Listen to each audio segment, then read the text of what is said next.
오늘 하가 말씀을 좀 생략하고요. 오늘 본문에 보시면 여러분 장차올 세상이라는 단어가 있습니다. 하나님께서는 지금 우리가 말하는 장차올 세상을 천사들의 지배 아래 두신 것이 아닙니다. 장차올 세상을 천사가 다스릴 것이 아니고 누가 다스린다고요? 예수님이 다스릴 것이다 라는 말씀을 지금 하고 있습니다. 장차올 세상이란 어떤 세상인가? 장차올 세상은 하나님의 나라입니다. 저와 여러분들이 곧 가게 될 그 나라, 그것을 오늘 장차올 세상이다 이렇게 지금 표현을 하고 있습니다. 예수님이 2000년 전에 인간의 몸을 입고 오셔서 나 대신에 고통을 당하시고 내 죄 때문에 십자가에 못 박혀서 피 흘리시고 죽으셨습니다. 그리고 그분이 2000년 전 오늘 부활하셨습니다. 그 이유는 뭐냐면 우리에게 장차 올 세상을 주시기 위해서 그렇게 하신 것입니다. 우리에게 장차 올 나라, 그 하나님의 나라를 저와 여러분들에게 주시기 위해서 그분이 이 땅에 오셔서 죽으시고 부활하신 거예요. 그래서 예수님이 이 땅에 오셔서 제일 먼저 선포하신 메시지, 제일 먼저 무슨 메시지를 선포하셨습니까? 우리 다 같이 한번 읽어보겠습니다. 마가복음 1장입니다. 시작. 예수께서 갈릴리에 오셔서, 시작. 예수께서 갈릴리에 오셔서 하나님의 복음을 선포하셨다. 때가 찼다. 하나님의 나라가 가까이 왔다. 회개하여라. 복음을 믿어라. 예수님이 이 땅에 오셔서 제일 처음 설교하셨을 때 제일 중요한 메시지를 선포하시지 않았겠습니까? 그죠? 제일 중요한 메시지가 뭡니까? 장차올 세상, 하나님의 나라가 지금 왔다는 거예요. 내가 그 나라를 주려고 지금 너희들에게 왔다는 겁니다. 그래서 누구든지 회개하고 예수를 믿으면, 다시 말하면 회개하고 예수님을 구세주로 내 마음에 영접하면, 그러면 너도 그 나라에서 내가 다스려 줄게. 그 나라는, 장차올 세상은 천사가 다스리는 나라가 아니야.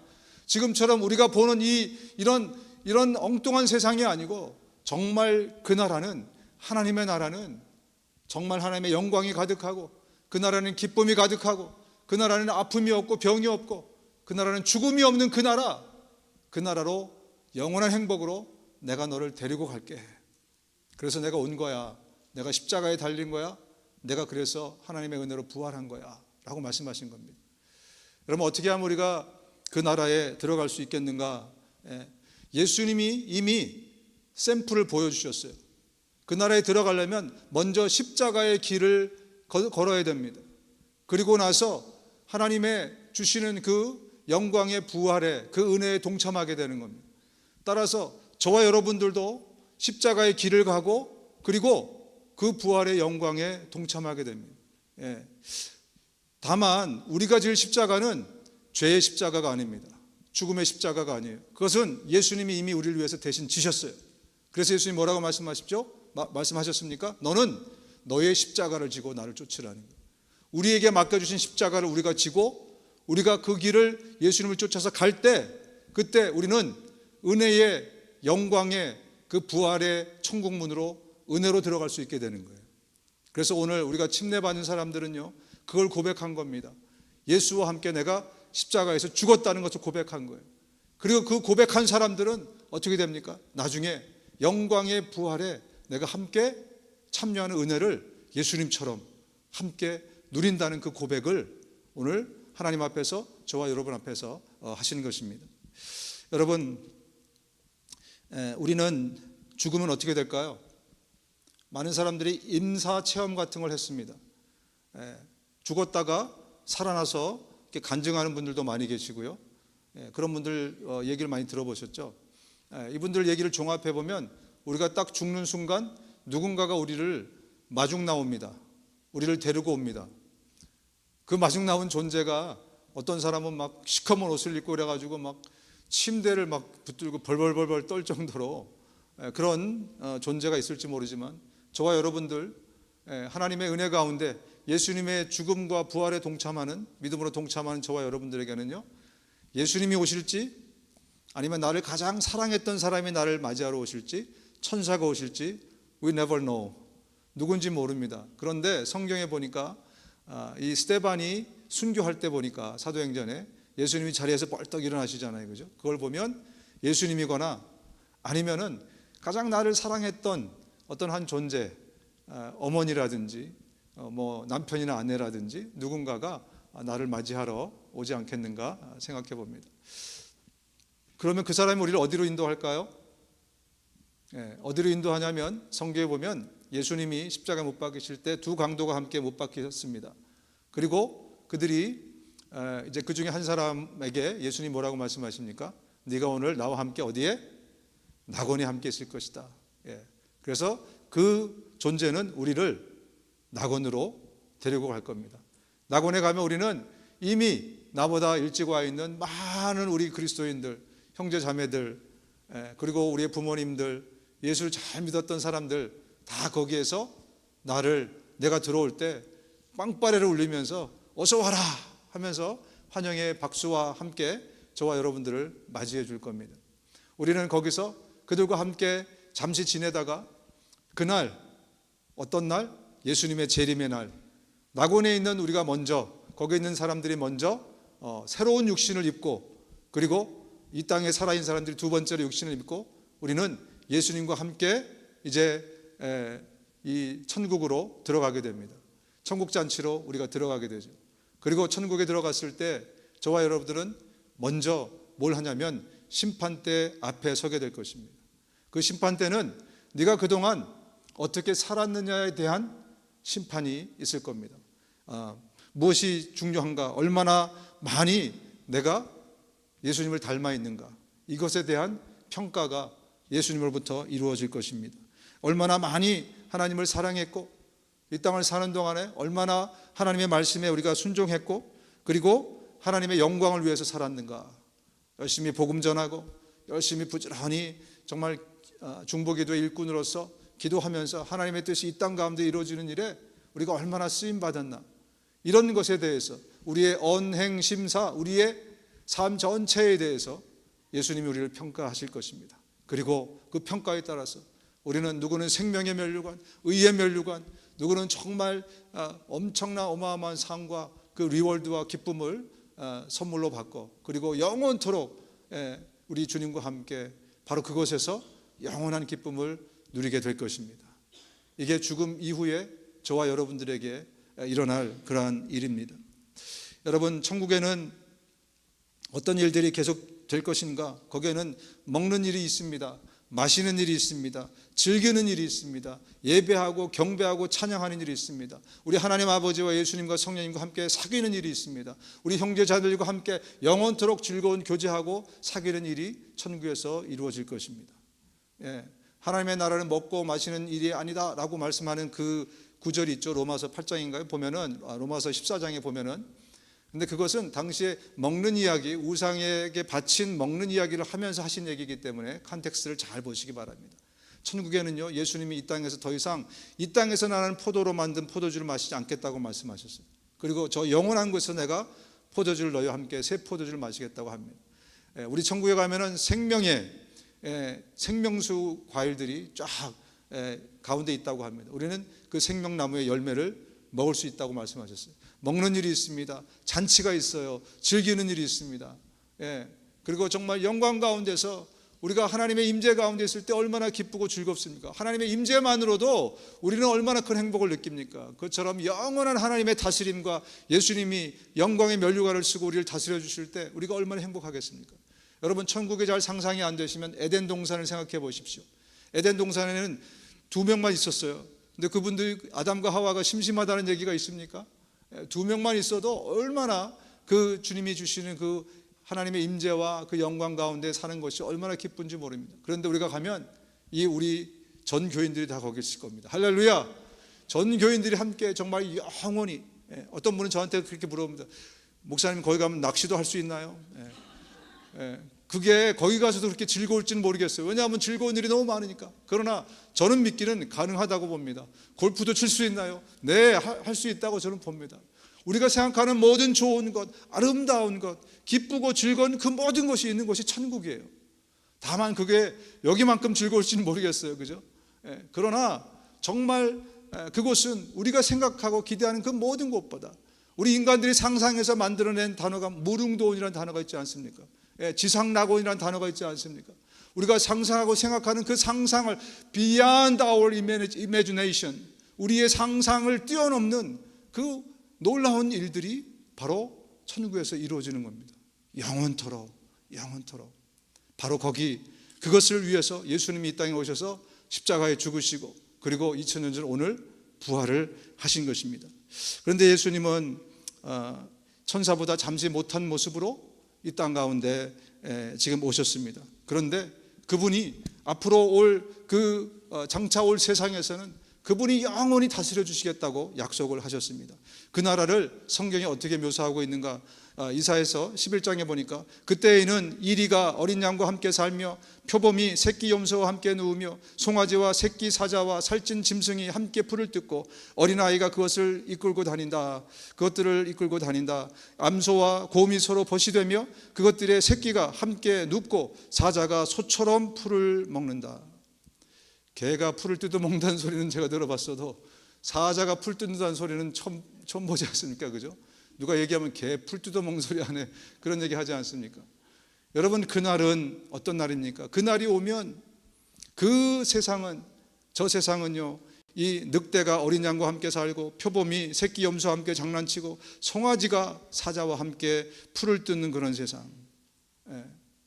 어린아이가 사자를 무서워하지 않고 사자를 타고 다니면서 친구처럼 같이 노는 그 세상, 그게 바로 성경에서 말씀하시는 메타포지만 저와 여러분들을 위해서 준비된 예수 그리스도가 다스릴 그 세상이라는 겁니다. 우리 이사야서 11장을 같이 한번 읽어보겠습니다. 8절부터 시작. 젖먹이는 아이가 독사의 구멍 곁에서 장난하고 젖된 아이가 살무사의 굴에 손을 넣는다. 나의 거룩한 산 모든 곳에서 서로 해치거나 파괴하는 일이 없다. 물이 바다를 채우듯 주님을 아는 지식이 땅에 가득하기 때문이다. 그날이 오면 이새의 뿌리에서 한 싹이 나서 만민의 깃발로 세워질 것이며 민족들이 그를 찾아 모여들어서 그가 있는 곳이 영광스럽게 될 것이다. 거기에는 독사굴에 아이들이 손을 넣어도 물지 않는, 죽지 않는, 슬픔도 고통도 없는, 미움도 증오도 없는 바로 그것. 그것은 정말 이 세상의 그 어떤 아름다운 말로도 표현할 수 없는 그 나라가 바로 저와 여러분들에게 주시는 나라입니다. 다시는 밤이 없고 등불이나 햇빛이 필요 없습니다. 그것은 주 하나님께서 그들을 비추시기 때문입니다. 그들은 영원 무궁하도록 다스릴 것입니다. 우리가 예수님과 함께 다스린답니다. 천사들을 다스리고 이제 예수님을 큰 형님으로 우리가 모시지 않았습니까? 큰 오빠로 모시지 않았습니까? 그래서 저와 여러분들이 예수님과 함께 그 나라를 영원히 다스리는, 그 나라에는 태양이 없어요. 그 나라는 왜냐하면 하나님의 영광이 너무너무 찬란하게 빛나서 그분의 생명이 너무나도 빛이 나서 태양이 필요 없는 그 나라입니다. 그래서 그 나라는 병이 없습니다. 그 나라는 고통이 없어요. 그 나라는 쓰레기통도 없습니다. 그 나라에서는 피곤하지 않아요. 잠을 안 자도 됩니다. 영원히 우리의 정말 새 육신은 영원히 배고프지 않고 영원히 아프지 않고 영원히 즐거움만 있는 그날. 그래서 예수님이 먼저 부활하실 때 부활체 새 몸을 먼저 입으시고 그리고 제자들에게 보여주신 겁니다. 우린 그 몸을, 똑같은 몸을 입고 주님과 함께 영원히 다스릴 겁니다. 저는 가장 큰 기대가 다른 먹을 것도 많고 좋은 것도 많지만 사랑하는 사람들과 함께 헤어지지 않고 영원히 살 수 있다는 거, 영원히 함께 할 수 있다는 거. 여러분, 여행을 가도 어디 가느냐, 가서 뭐 하느냐도 중요하지만 제일 중요한 게 뭐죠? 누구랑 같이 가느냐. 아무리 좋은 곳에 가도 왼수하고 같이 가면 그게 즐거움이 되겠습니까, 여러분? 가다가 또 싸우면 그게 뭐 되겠습니까, 그죠? 제일 중요한 것은 누구랑 같이 있느냐, 사느냐. 영원한 곳에서 우리 정말 사랑하는 형제자매들과 함께, 보고 싶었던 그분들과 함께, 우리 주님과 함께, 우리 예수님과 함께 영원히 살 수 있다는 것, 가장 큰 은혜를 저와 여러분에게 주실 것입니다. 주님께서 그들을 우리 하나님 앞에서 나라가 되게 하시고 제사장으로 삼으셨습니다. 그래서 그들은 땅을 다스릴 것입니다. 그들은 바로 저와 여러분들입니다. 그런데 말입니다. 오늘 본문은 예수님께서도 잠시 동안 천사보다 못한 존재로 지내면서 이 땅에서는 이 흙으로 만들어진, 먼지로 만들어진 육체를 입고 있는 동안에는 고난과 고통을 받으셨다는 겁니다. 이것은 뭘 얘기하겠습니까? 우리가 새 육체를 입기 전에는 우리도 예수님 같이 이런 고난과 고통의 십자가의 길을 걸어야 가야 된다는 것을 말씀하고 있어요. 우리 본문인데 기니까 같이 한번 읽겠습니다. 히브리서 2장 8절 10절 시작. 하나님께서 만물을 사람에게 복종시키심으로써 그에게 복종하지 않은 것이라고는 아무것도 없게 하신 것입니다. 그러나 지금 우리가 보기로는 아직도 만물이 다 그에게 복종하고 있는 것은 아닙니다. 예수께서 다만 잠시 동안 천사들보다 낮아지셔서 죽음의 고난을 당하심으로써 영광과 존귀의 면류관을 받아 쓰신 것을 우리가 봅니다. 그는 하나님의 은혜로 모든 사람을 위하여 죽음을 맛보셔야 했습니다. 예수님도 이 땅에서는 고통을 맛보시고 죽음을 맛보셨습니다. 그래서 저와 여러분들에게도 잠시 동안의 고통이 있을 것이라는 것, 잠시 동안의 아픔이 있을 것이라는 것, 고난이 있을 것이라는 것을 말씀해 주십니다. 그런데 말입니다, 예수님이 이 고난을 겪으셨는데 고난 중에 이렇게 하셨다고 합니다. 그는 자기 앞에 놓여있는 기쁨을 내다보고서 부끄러움을 마음에 두지 않으시고 십자가를 참으셨습니다. 그리하여 그는 하나님의 보좌 오른쪽에 앉으셨습니다. 그는 고통스러웠는데 그 고통스러운 것보다 그 앞에 놓인 그 영광을 바라보면서 그 고통을 이기고 견디고 참으셨다는 것입니다. 예수님이 고통스러웠지만 그 고통이, 우리 때문에 당한 그 고통이 다만 아픔이었겠습니까? 자식을 위해서 고통당하는 부모가 다만 이것이 나에게 고통이다라고만 생각했겠습니까? 몸은 아프지만 그 마음에는 그 어떤 것보다 즐거움과 기쁨이, 내가 내 자식을 대신해서 고통당하고 아파할 때에 그 어떤 보람과 감격과 큰 말할 수 없는, 형언할 수 없는 기쁨이 있지 않습니까? 앞으로 올 그 영광을 바라보고 예수님은 그 고통을 참으셨다 말씀합니다. 예수님을 참 많이 닮았다고 하는 바울은 이렇게 고백합니다. 우리가 그리스도와 함께 영광을 받으려고 그와 함께 고난을 받으면 우리는 하나님의 정하신 상속자요 그리스도와 더불어 공동 상속자입니다. 현재 우리가 겪는 고난은 장차 우리에게 나타날 영광에 견주면 아무것도 아니라고 나는 생각합니다. 바울 역시 지금 고통스럽고 힘들고 내 죄 때문이 아니라 그리스도 때문에 하나님의 영광을 돌리기 위해서 그것 때문에 내가 고통받고 있는데 앞으로 내가 받을 영광의 것을 견주면 이것은 아무것도 아니라고 나는 생각합니다. 그러면서 그는 고통받으면서 그리스도의 상처 자국을 내 몸에 지니고 다닙니다 라고 자랑하고 다녔습니다. 그리고 그것은 결코 그에게 아픔만은 아니었을 것입니다. 주를 위해서 고통당할 때 얼마나 큰 기쁨이, 또 하나님께서 성령께서 주시는 그 희락과 이 땅에 없는 그 조의, 그 즐거움이 얼마나 그 안에서 넘쳤겠습니까? 마지막으로 베드로는 이렇게 격려합니다. 다 같이 읽겠습니다. 시작. 여러분은 그리스도의 고난에 동참하는 것이니 기뻐하십시오. 그러면 그의 영광이 나타날 때 여러분은 또한 기뻐 뛰며 즐거워하게 될 것입니다. 여러분이 그리스도의 이름으로 모욕을 당하면 복이 있습니다. 할렐루야. 이 땅을 살아가는 동안 저와 여러분들의 삶에 예수님처럼 고난과 고통과 아픔이 있을 겁니다. 내 형제를 사랑하기 위해서, 하나님을 사랑하기 위해서 우리에게 아가페의, 헤세드의 사랑을 주님이 요구하실 것입니다. 그때 여러분 잘 견디고 잘 참으십시오. 성령께서 우리를 도와주실 것입니다. 그리고 그 고통의 대가로 정말 말로 형언할 수 없는, 행동으로 형용할 수 없는 놀랍고 위대한 영광이 저와 여러분들에게 주어질 것입니다. 우리 영원한 천국에서 우리 다 같이 영원한 기쁨을 함께 누립시다. 아멘. 그리고 이 놀라운 기쁨과 이 즐거움이 내 안에 정말 넘쳐나게 되면 어떻게 됩니까? 우리 이웃에게로 흘러가게 되어 있습니다. 여러분 안에 정말 이 기쁨이 용솟음쳐서 천국이 정말 언젠가 갈 나라가 아니라 내가 곧 몇 년 뒤에 가야 할 실제 나의 나라임을 내가 완전하게 믿어지면 그 나라를 준비하면서 또 준비하는 과정에서 주님이 주신 어마어마한 기쁨과 감사가 있을 텐데 그것은 결코 내 삶의 바운더리에 머물러 있지 않을 겁니다. 이것들이 흘러가서 내 자녀들에게, 직장 동료에게, 친구들에게 흘러가서 우리도 이 부활의 소식을, 기쁨을 전하면서 사실 수 있는 우리 모두가 되었으면 좋겠습니다.